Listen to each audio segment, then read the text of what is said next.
Hello friends, welcome to journey of a seeker. मैं हूं अपर्णा गांगुली। मैं कोलकाता से हूं, सहयोगिनी। और आज हमारे साथ हैं जुड़ी दीपिका सहल फ्रॉम ह्यूस्टन। दीपिका जी, आपका बहुत बहुत स्वागत है हमारे इस शो में। नमस्ते। जय श्री माता जी, जय नमस्ते श्री माता जी। सो दीपिका, बहुत thank you very much for joining us. तो बात यह है कि जर्नी ऑफ अ सीकर, जैसा कि टाइटल से समझ में ही आता है, हम जानना चाहेंगे कि इस घोर कलयुग में जहां धर्म एक टांग पर खड़ी है किसी तरह, वो भी शायद बिखरने वाला है, ऐसे में तुम अध्यात्म की तरफ किस प्रकार तुम्हारा रुझान हुआ। थोड़ा बचपन के बारे में बताओ, तुम्हारे आस्थाओं के बारे में। थोड़ा फैमिली बैकग्राउंड थोड़ा बताना हमें, सो दैट हम जाने कि देखो, इंडियन फैमिली में ये तो बाय डिफॉल्ट हम आते हैं with dharma and with murti puja and everything. So वो थोड़ा हमें राइट। बताओ, फिर तुम्हारा आगमन किस प्रकार से सहज योग में हुआ। और फिर बताना हमें कि किस प्रकार से तुम, हमारे जो दर्शक हैं, उनको तुम बताना चाहोगी कि व्हाट इज सहज योग and how you should be joining सहज योग। ठीक है, ओवर टू यू दीपिका। या थैंक यू। सबसे पहले तो मुझे ये अपॉर्चुनिटी देने के लिए कि मैं अपना सहयोग की जर्नी शेयर कर सकूं सबके साथ में। मैं एक हिंदू गॉड ब्राह्मण फैमिली में पैदा हुई थी। और जन्म से ही जैसा कि देखा जाता है कि सभी ब्राह्मण परिवारों में पूरी तरह से मूर्ति पूजा होती है।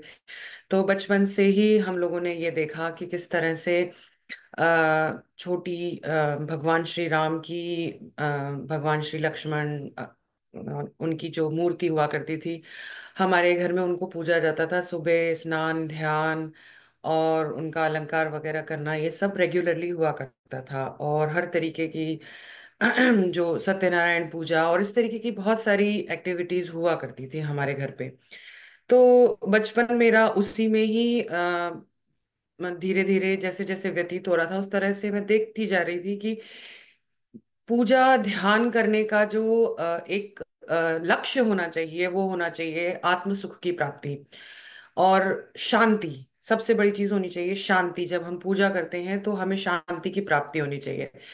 पर वो एक ऐसी चीज थी जो कि मुझे नहीं दिखाई दे रही थी। चारों तरफ मेरे लोग बाग अशांत थे। जितना ज्यादा हम पूजा करते जा रहे थे उतना ज्यादा अशांति थी। और मेरे फादर जो थे वो बहुत ज्यादा भगवान श्री राम का नाम लिया करते थे। तो उनको एक परमानेंटली एक इस एरिया में एक हेडेक रहा करता था। तो उनके लिए हम लोगों ने बहुत कोशिश करी कि किसी तरह से उनकी सफरिंग को आराम मिले, हर तरीके की दवाई कराई, पर वो काम नहीं कर रही थी।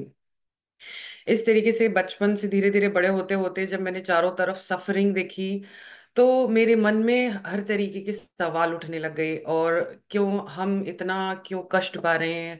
अगर हमारे माता पिता ने हमें सिखाया है कि हमें किसी के साथ में बुरा नहीं करना चाहिए, हमें बोलना नहीं चाहिए, किसी का बुरा करना नहीं चाहिए, तो फिर हम क्यों सफर कर रहे हैं? इस तरीके के सवाल मेरे मन में आने लगे। और मैं उस टाइम पे जब मैं तकरीबन 10th 11th में थी, तब से मैं एक खोज में लग गई, भगवान की खोज में, कि मुझे भगवान को ढूंढना है और उनसे ये सवाल पूछने हैं कि अगर हम अच्छे कर्म कर रहे हैं तो फिर उसका फल हमें बुरा क्यों मिल रहा है। ये सवाल मैं अपने पेरेंट्स से पूछा करती थी, तो वही जवाब जो कि मंदिरों में जाते हैं हम लोग, पंडित वगैरह दे देते हैं, ये हमारे पिछले जन्मों के कर्म हैं और हम उनको भुगत रहे हैं, और ये तो एक तरह से हमारी जीवनी यही होनी चाहिए। और हमारा टेस्टिंग का टाइम चल रहा है और ऐसा ही होता है। तो टेस्टिंग का टाइम तो मेरे अकॉर्डिंग होता था कि चलो ठीक है, साल भर हम खुश रहे, महीने में टेस्ट हुए तो वो हमने दे दिए। लेकिन यहाँ तो आज टेस्ट खत्म हुआ, कल दूसरा शुरू हो गया, फिर परसों तीसरा शुरू हो गया। इस तरीके से करते करते जब 11th 12th तक आ गई, तब तक और पूजा पाठ पाठ बढ़ने लग गया हमारे घर में। मैं कई तरीके के शास्त्रों को पढ़ने लग गई, क्योंकि मुझे मंदिर के पंडितों पर विश्वास होना धीरे धीरे बंद हो गया। मेरी मदर जज थी, तो उनकी कोर्ट के अंदर बहुत सारे केसेस आया करते थे जो कि मंदिरों के ही आया करते थे। जिस जोन में हम रहते हैं वहां के देवस्थान विभाग के बहुत केसेस मेरी मम्मी की कोर्ट में आया करते थे, जिसमें कि पंडित ही आपस में एक दूसरे से पंडित मंदिरों के चढ़ावे को लेकर के और लड़ाई झगड़े किया करते थे। धीरे धीरे मेरा जो मंदिरों पर से विश्वास उठने लग गया, लेकिन घर पे हमारा पूजा पाठ बहुत ज्यादा बढ़ने लग गया। और फिर उसके बाद में शास्त्रों के साथ में पढ़ते पढ़ते पढ़ते पढ़ते, मैंने उस टाइम पे पढ़े थे, मैंने वेदों को निकाल करके पढ़ा कि वेदों में क्या लिखा हुआ है देवी देवताओं के बारे में। वहां पर भी कहीं कोई मूर्ति का, कोई किसी तरीके का कोई उल्लेख मुझे नहीं मिला। मैंने पुराण पढ़े, मैंने श्री विष्णु पुराण पढ़ा, देवी भागवत पढ़ा मैंने, और मैंने गरुड़ पुराण पढ़ा, मैंने भविष्य पुराण पढ़ा, मैंने उसके साथ साथ में आ, ये कुंडलिनी उपनिषद पढ़ा, ये जानने के लिए कि कुंडलिनी क्या है। लेकिन कहीं पर से भी कोई जवाब नहीं मिल रहे थे। और फिर उस टाइम पर हमारे साथ में जो वर्स्ट से वर्स्ट हो सकता था, वो था कि किसी ने, मेरी मम्मी को किसी तांत्रिक ने, जो कि हमें बाद में पता चला कि हाँ ये तंत्र की साधना करते हैं, उन्होंने कोई अष्ट धातु की माँ दुर्गा की मूर्ति मेरी मदर को ला करके दे दी।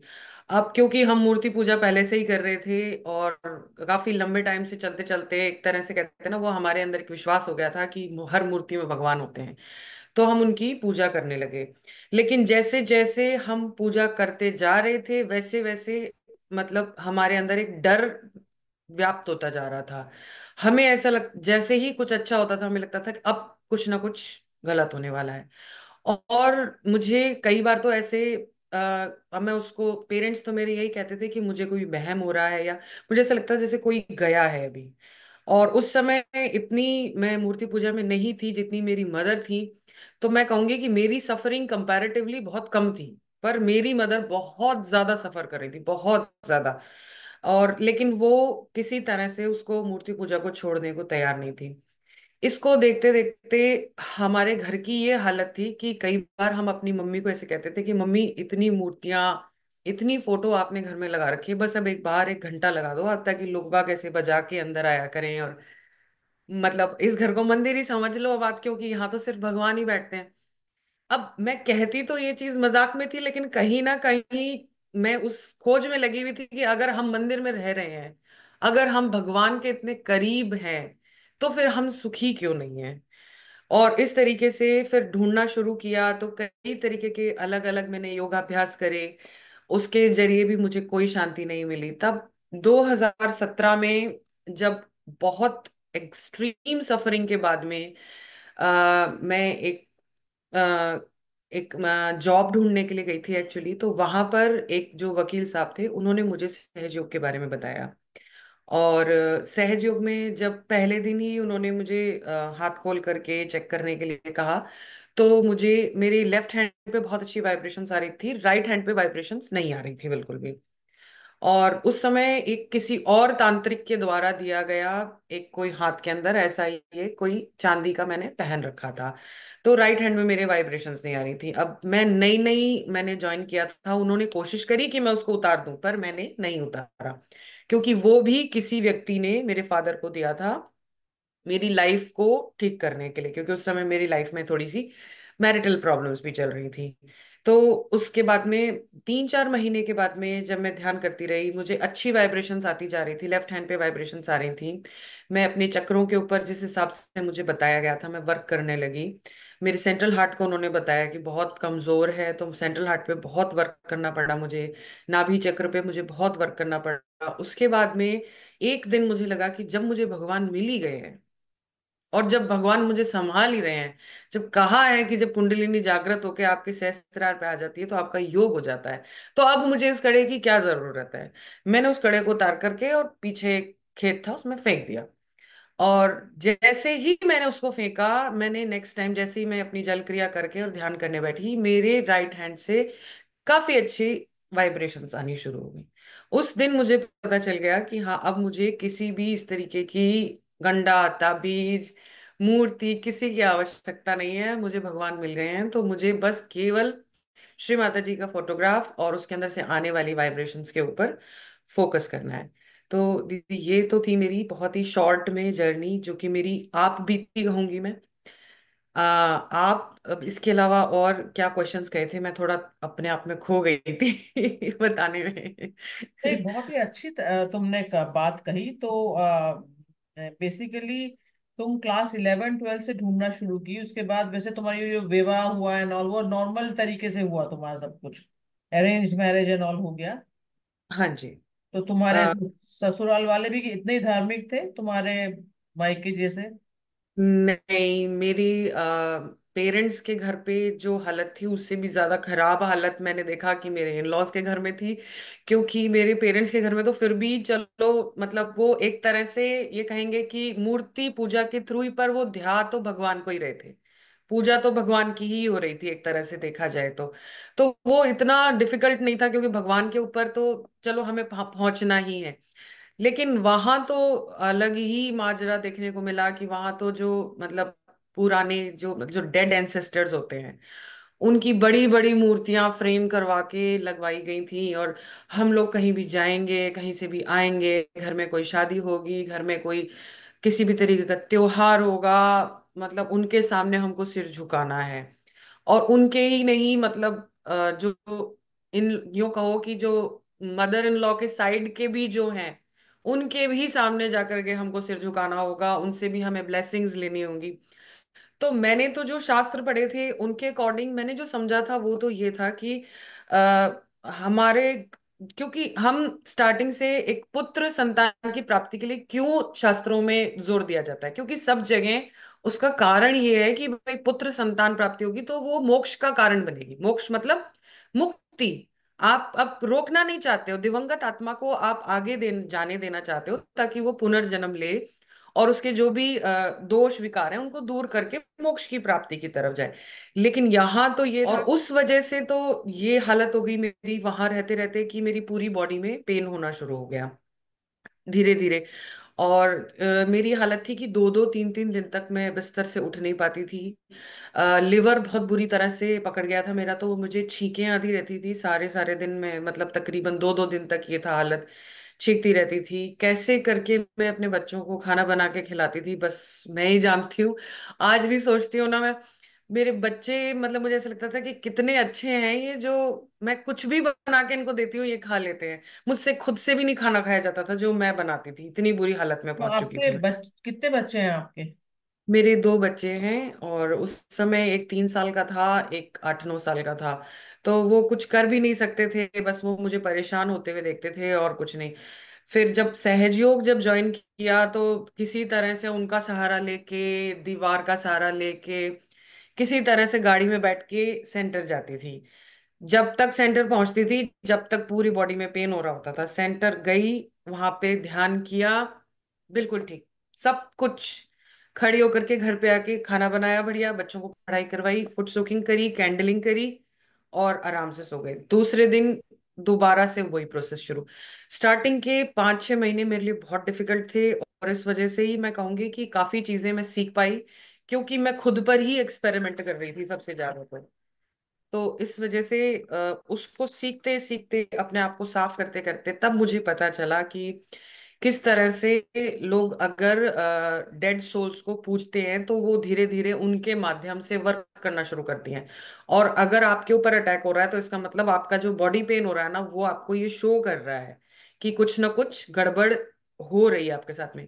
मेरे छोटे बेटे के ऊपर होता था तो मैं उसको सीधे श्री माता जी के सामने ले जाके, और गोदी में होता था उस समय तो 2-3 साल का था, तो गोदी में ले जाके श्री माता जी के सामने बैठ जाती थी दिया जला के, फुट सोकिंग करती थी उसको गोदी में बिठा करके।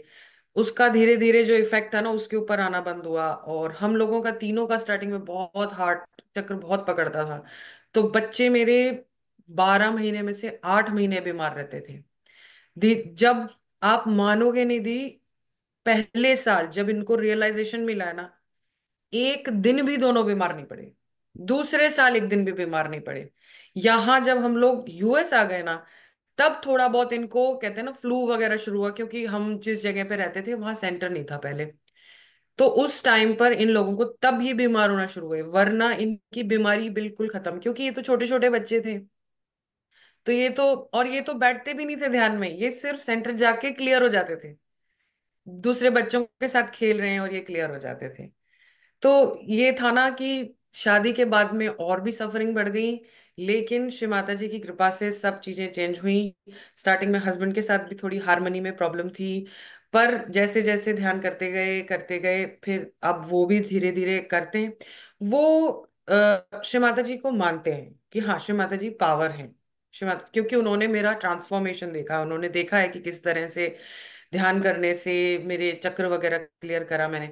इवन उनके ऊपर भी कई बार मैंने इस तरीके से एक्सपेरिमेंट किए हैं, उनको भी काफी हेल्थ इश्यूज जो थे ना उनके सॉर्ट आउट हुए हैं इस तरीके से। लेकिन फिर भी वो एकदम सीरियसली इसमें नहीं उतरने को तैयार है, क्योंकि वो अपने जो पास्ट के वो है ना, क्योंकि जो वो पूजा वगैरह करते थे वो उसको अभी भी छोड़ने के लिए पूरी तरह से तैयार नहीं है। ये एक थोड़ा सा एक तो इशू रहता है तो हमारा। हमारे वेरी स्ट्रेंज, देखिए हमारे जो ऋषि भागीरथी जो थे वो तो गंगा मैया को लाए ही थे, ये इसी कारण कि हमारे जो एंसिस्टर हैं, जो पूर्वज जो तड़प रहे हैं, जिनको मुक्ति नहीं मिल रही, उनको मुक्ति दिलाने के लिए गंगा मैया को पृथ्वी लोक में लाया गया था। ऐसे सही में बात है। ऐसे में और हमारे इंडियन हिंदू कल्चर में 13वीं होती है, उसके बाद मैक्सिमम बरसी होती है। That's it. राइट। उसके बाद we have to let go, because they have to take birth and they have to, yes. उनका आशीर्वाद तो रहेगा रहेगा, कोई किसी अलग रेलम में रहता है कुछ, वो अलग बात है। लेकिन ऐसे फोटोज रख के तो बहुत गड़बड़ होती है, पूरा बैग आ गया। इतना स्टार्टिंग में ज्वाइन किया था तो बहुत पेन करता था, क्योंकि हमने गलत गुरुओं के सामने सिर झुकाया हुआ था, हमने आइडल्स के सामने सिर झुकाया हुआ था, हमने डेड लोगों के सामने सिर झुकाया हुआ था। तो इस वजह से ना बैक आ गया कि बहुत प्रॉब्लम रहती थी। अभी भी अगर देखा जाए तो मैं सबसे पहले अगर कैच करूंगी ना तो बैक आ गया पे करती हूँ मैंने। और प्रॉब्लम ये रहती है कि किसको बिठा के बार बार बैक आ गया क्लियर करवाए, तो वो भी एक इशू रहता है। लेकिन हाँ, ये मैंने इतना भुगता है ना कि मुझे कई बार ऐसा लगता है कि जितना मैंने भुगता है ना, मेरे दुश्मन को भी भगवान इतना नहीं भुगता है। इतनी परेशान हुई हूं मैं अपनी लाइफ के अंदर इन इस मूर्ति पूजा को लेकर के, डेड एंसेस्टर्स की पूजा को लेकर के। I mean with all due respect, I respect them, बिल्कुल करना चाहिए वो तो क्योंकि वो हमारे सहज योग में ही तो हम प्रे करते हैं हाँ बैक आज्ञा में कि हमारे हाँ, हमारे पूर्वजों को सिस्टर्स की फ्रॉम गलतियों बोथ को। Husband side and my side कृपया करके क्लियर करिए, उन्हें मुक्ति दीजिए, उन्हें जन्म लेने का अधिकार दीजिए, रियलाइज सोल्स सही। के घर में वो जन्म ले पाए। इससे बड़ा प्रेयर और हो भी क्या सकता है, लेकिन वो ये भी कह लोग सकते हैं। जाने तब ना। नहीं मानते, मानते नहीं है लोग बात, क्योंकि उससे क्या है कि वो फिर किसी पर आते हैं ना अगर, तो फिर वो क्या है, मटेरियलिस्टिक बेनिफिट्स के बारे में बताते हैं, और that's all they can do. वो आपको स्पिरिचुअलिटी की तरफ नहीं ले जा सकते। जैसे गुरु लोग हैं ना जो ढोंगी गुरु होते हैं, ये आपको प्लैंचेट्स, मटेरियलिस्टिक बेनिफिट्स देते जैसे हैं। प्लैंचेट्स खेलते हैं, वेस्टर्न हाँ वेस्टर्न मूवीज में देखते हो ना, भूत प्रेत को बुलाना, एक्चुअली तो वही होता हाँ है। जी। हाँ, ये जो पोजेशंस होते हैं, ये जो बंगाल में भरा पड़ा हुआ है, ये पोजेशंस होना, माता आ गई है नौ, अरे कौन आई है वो पता भी है? पता नहीं होता। पता भी हाँ नहीं है। वो और अगर बिल्कुल इतना भी। है, मतलब कि मतलब कि मनुष्य का इतना कम है अंडरस्टैंडिंग ऑफ गॉड, अरे भैया जो सृष्टि करता है वो तुम्हारे बॉडी में आ जाएंगे, इतना सही आसान। बात है। देखो हाँ, मुझे कोई कहता था ना ऐसे कि भगवान आएंगे, तो मैं सोचती थी इस चीज को कि जो देवी एक बाल, मतलब मैंने देवी दुर्गा बरबस। सप्तशती पढ़ी हुई है, तो दुर्गा सप्तशती में कि एक बाल की उससे हिलाने से जो हजारों राक्षसों को जो संहार कर देती हैं, वो देवी किसी भी नॉर्मल, और वो भी यूजुअली ऐसी लेडीज होती हैं जो कहते हैं ना कि जो अलग टाइप का काम करती हैं। डोमेस्टिक डोमेस्टिक हाँ, helpers maximum. Domestic helpers type की, उनके अंदर कैसे आ जाएंगे, मतलब इम्पॉसिबल सा लगता था। और फिर उसके ऊपर से सबसे बड़ी बात वो ये क्यों बताएंगे कि तुम्हारी चेन खो गई है वो वहां मिलेगी, तुम्हारा बेटा कहीं चला गया है तो वो वहां मिलेगा, और तुम्हारा वो सामान उस स्टेशन पे खो गया था तो वो वहां के उसमें मिलेगा तुमको। क्यों बताएंगी वो, मतलब कितना अनरियलिस्टिक सा लगता था। तभी तो कहते ना मैं इतनी कंफ्यूज हो गई थी। लेकिन जब मैंने श्री माता जी के स्पीचेस सुना ना, तो मुझे ऐसा नहीं लगता था जैसे श्री माता जी कुछ नई चीज बता रही है। मुझे ऐसा लगता था कि मैं यही तो बोल रही हूँ इतने सालों से, जो श्री माता जी एकदम लाउडली उसको इतना अच्छे वे में लोगों को समझा रही हैं। लेकिन लोग बाग समझना नहीं चाहते, बस वो ही श्री माता प्रॉब्लम है। जी शायद इस दुनिया में, श्री माता जी ही एक ही गुरु है जिन्होंने मतलब कि साइंटिफिक एक प्रेस कॉन्फ्रेंस किया है with scientist, with doctors, with press people. ये राइट।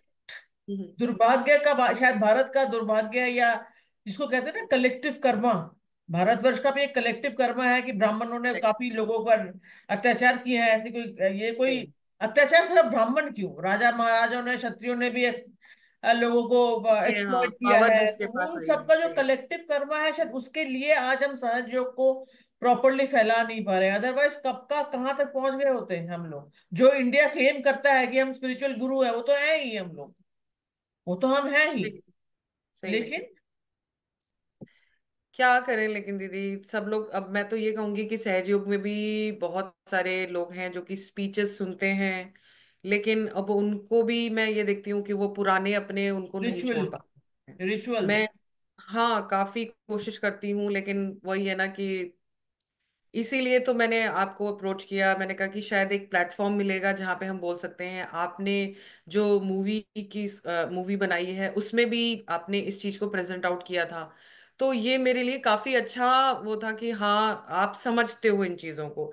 लेकिन अब जरूरी है कि हमारे साथ साथ में ना सब लोग इस चीज को समझें, इसलिए आज मैं अपनी आप बीती बता के और लोगों को ये बताने की कोशिश कर रही हूँ कि हम सिर्फ सफर करते हैं। हम अगर मूर्ति पूजा करते हैं, वो मूर्ति यदि स्वयंभू नहीं है या वो किसी ने भी हमको बना के दी है, हमें नहीं पता कि उसके पीछे किसके हाथ हैं।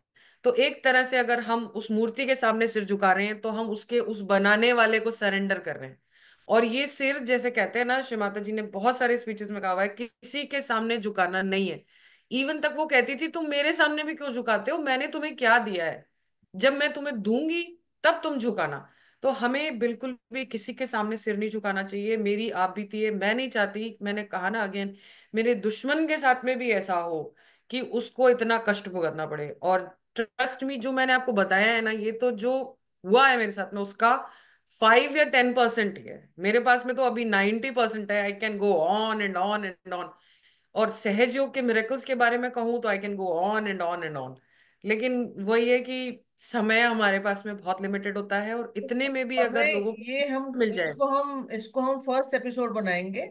आपके साथ जी हम जी। लोग चर्चा जारी रखेंगे कि किस प्रकार से निदान का बहुत जरूरत होता है, कि ये प्रॉब्लम ऐसा है तो उसका सोल्यूशन कैसे आपने निकाला सहयोग में। ये तो बहुत इंपॉर्टेंट बात है, बिकॉज पीपल जी are really really suffering so badly. तो ऐसे बिल्कुल। में मूर्ति पूजा सबसे बड़ी बात, ये अष्ट धातु हो या मूर्ति पूजा हो, बेसिकली क्या हो रहा है। जैसे हमारा जैसे हमारे क्राइस्ट ने, अगर बहुत फेमस एक एपिसोड है क्राइस्ट, जीसस क्राइस्ट का, उन्होंने आके चर्च के वहां बाहर वो बेच रहे थे, तो हंटर से तो मारा प्लस तोड़ा, तोड़ हम्म। रहे थे कि ये क्या कर रहे हो तुम, भगवान को तुम किस जगह में उतार के ले, आइडॉल वर्शिप के अगेंस्ट थे। बिकॉज सी सही। तब वो जमाने में समझे नहीं, बिकॉज तब विक्रेता जो है, बिजनेसमैन लोग, वो अपना शुरू हो गए थे अपना मार्केटिंग लेके, कि तुम इसको करो, इसको खाना चढ़ाओ, तुमको आशीर्वाद मिलेगा एंड ऑल दैट।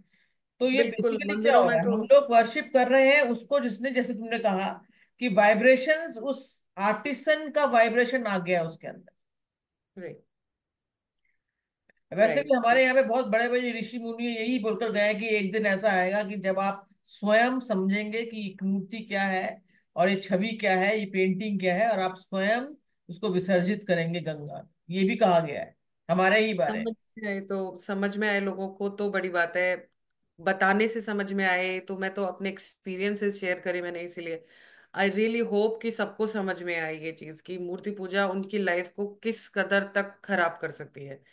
और में, अनजाने में।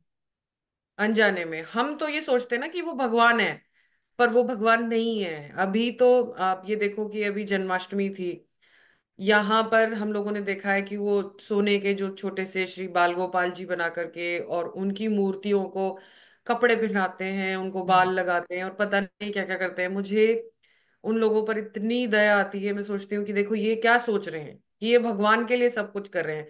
लेकिन मुझे बहुत अजीब लगता था, आप मानोगे नहीं, एज अ किड, जब मैं छोटी बच्ची थी, कहते हैं ना कि छोटे बच्चे जो होते हैं ना वो ज्यादा वाइज होते हैं। तो मेरी नानी जब ये सब किया करती थी ना, तो मैं उनको बोलती थी कि नानी, आप ऐसे क्यों करती हो, आप भगवान को कपड़े क्यों उतार रही हो, आप उनको क्यों कपड़े पहना रही हो, आपको ऐसा नहीं करना चाहिए, ये तो भगवान के खिलाफ है, ये तो गलत बात है। तो वो मुझे समझाते थे, नहीं बेटा, ये तो हमारे यहाँ सदियों से भाव, होता आ रहा है और हम तो वात्सल्य का ऐसे नहीं भाव, करते। वो एक भाव शेयर करने के लिए कहा था। हाँ, शेयर एक्चुअली करने के बात लिए। ये है, वो जितना मैं समझती हूँ, लाइक सहज में आने से पहले मैं भी लड्डू गोपाल का सेवा करती थी, और मुझे लगता है आज के दिन कि ठीक है, मेरे मन में तो उन्हीं को मैं चाहती थी ना। शायद राइट भगवान राइट। ने तरस खा के बोला कि चलो भैया इतना जब हमारे पीछे पड़ी है, इसको हम लोग सहज दे ही देते हैं, दे देते शायद हैं, ऐसा सही सोच बात है। लेती हूँ मैं। लेकिन thing is when you are ignorant, जैसे अगर आप इग्नोरेंस में कर रहे हो लेकिन आपके मन में वो भाव है, शायद वो रिकॉर्ड होता है कहीं ना कहीं, तो रिकॉर्ड होता होगा। लेकिन हाँ, अगर हाँ, तुम सिर्फ राम, मुंह में राम नाम बगल में छुरी कर रहे हो, तो तुम्हारा प्रॉब्लम होगा, ये तो होगा। वो दी आपको मैं ये बताना चाहूंगी एक एक्स्ट्रा थोड़ा सा टाइम लेके, आई मीन कि जैसे मैंने अपनी नानी का बताया आपको, आप भाव का बता रहे हो ना, उनमें इतना इतनी भावना थी भगवान को लेके। सारे दिन उनके मुंह से ठाकुर जी ठाकुर जी ठाकुर जी ठाकुर जी, राइट। उनकी जब डेथ हुई ना, मेरे लिए वो भी एक बहुत बड़ा आई ओपनर था, क्योंकि मेरे अकॉर्डिंग उनसे बढ़िया कोई व्यक्ति था ही नहीं। She was so soft spoken, she use to take care, सबका ध्यान रखना, सबका केयर करने का उनके ऊपर जिम्मा था। हम लोग भी छोटे छोटे थे। बट वेन शी डाइड, उनको जो प्रॉब्लम्स थी, गला, कान, आंखों की और बालों की, ये चार जो चीजें थी, उनके कानों में मवाद भिड़ गया, गले से उनकी बोली निकलनी बंद हो गई, बाल जो थे ना उनके अंदर लटे पड़ गई बहुत बुरी तरह से। हमने बहुत कोशिश करी कि हम इन चीजों को रोकें, कि उनके नहीं हो ये सब चीजें, बट वो रियलाइज्ड नहीं थी। बहुत अच्छी सोल थी वो, बहुत अच्छी, देखा जाए तो वो कभी किसी की बुराई करना और ये सब भी उनके अंदर कुछ भी नहीं था। पर शी स्टिल सफर्ड। और यही चीजें थी जिन्होंने मुझे इस तरफ करा कि इतनी भावना से जो व्यक्ति कर रहा है, भगवान उसको भी क्यों नहीं एक्सेप्ट कर रहे हैं। तो अगर यही लोगों को ऐसा लगता है कि हम तो उसमें भगवान देख रहे हैं, आप देख रहे हो, मान लिया, आपकी भावना है, मान लिया, पर भगवान के अगेंस्ट हो रहा है वो, और उसकी सजा जो होगी ना वो आपको मिलेगी ही मिलेगी, क्योंकि आप रियलाइज्ड नहीं हो। और आप फिर भी भगवान श्री कृष्ण का सारे दिन ठाकुर जी के लिए करना है, ठाकुर जी को भोग लगाना है, ठाकुर जी का ये, ठाकुर जी का श्रृंगार, ठाकुर जी को रजाई उड़ानी है, वो सब कुछ करने के बावजूद भी she suffered like anything. When she died I was sitting there crying continuously looking at her, कि अगर ये सफर कर रही हैं, जो कि जिन्होंने कि सवेरे 4 बजे उठ करके और पूजा पाठ और वट एवर, मतलब आप name it, and she has done it. और ऋषि इनको कहते हैं ना, संतों को, ये जो सुबेरे सुबेरे आया करते थे, 5-6 बजे से शुरू हो जाते थे, उनको सुनना और पता नहीं क्या क्या। अगर इनकी ऐसी डेथ है, तो फिर हम तो इनके सामने कुछ भी नहीं है। हम तो कंपैरेटिवली नई जनरेशन है, हम तो इतना मानते भी नहीं है, हम तो इतना भगवान का नाम भी नहीं लेते हैं। दैट वॉज द डे मेरी पूरी आस्था वहां से एक तरह से कहते हैं ना कि खत्म हो गई। To that was 2009। और उस दिन मेरे बिल्कुल दिमाग से ये निकल गया कि कुछ तो गलत हो रहा है, मैं कुछ तो गलत कर रही हूँ, ये लोग कुछ तो गलत कर रहे हैं। क्योंकि भगवान इतना निर्दयी नहीं हो सकता, भगवान अपने बच्चों के साथ में गलत नहीं कर सकते। तो हमें ढूंढना चाहिए। हम अगर आस्था का सोच करके भी कर रहे हैं ना, तब भी हम सफर करेंगे, क्योंकि हम काम गलत ही कर रहे हैं। तो हमें इस चीज को जब तक हम पहचानेंगे नहीं ना, कि वॉट एवर यू थिंक, आप मान लो बहुत बड़े, मैं कह रही हूँ ना कि उनसे ज्यादा तो मैंने भक्तिमयी व्यक्ति नहीं देखा होगा। सच बोलो, एक एक चीज का हिसाब किताब रखना, हर व्यक्ति के खाने पीने उसको आराम से है कि नहीं। She can, she was gem of a person, but she suffered like anything, क्योंकि वो बिना रियलाइजेशन के, और दूसरा मूर्ति पूजा कर रही थी, वही भगवान श्री कृष्ण की मूर्ति को खिलाना और जो भी है वो जो प्रोसेस कर रही थी। उस दिन वो दिन था, और उसके बाद में मैंने कभी भी किसी मूर्ति को मैंने टच नहीं किया। मुझे ये था कि फोटो को मैं फिर भी रख लेती थी, क्योंकि हमारी एक कुलगुरु की, कुल देवी की फोटो थी, उसके अलावा बाकी मैंने अपने पास में किसी को कुछ नहीं रखा, सबको हटा दिया। But still we were so deep into that thing कि उसका जो इफेक्ट था ना, वो निकलने में अभी भी टाइम लगता है। तो आज के दिन के लिए हम इतना ही रखते हैं, क्योंकि जी टाइम भी जी। ओवर होने वाला है, 40 मिनट्स देता है जूम। तो लेकिन लेकिन दीपिका, तुम्हारे पास जो इतने भंडार हैं, तुम जो बोल रहे हो मिरेकल्स, तो ये हम चाहेंगे कि और एक एपिसोड करेंगे आपके साथ, और दो चार भी कर सकते हैं, जिसमें आप पहले तो बताइए आपके जो एक्सपीरियंस, उसके बाद जो मिरेकल्स हुए हैं, मतलब कोई जो समस्या था उसका निदान आपने सहज योग में किस प्रकार से पाया, वो जरूर शेयर करिएगा। वो बहुत जी जी जरूरी है बिल्कुल। हमारे नए सहयोगियों के लिए भी। जी जी। तो आज इतना ही रखते हैं। Thank you very much for coming. जय श्री माता। थैंक यू जय श्री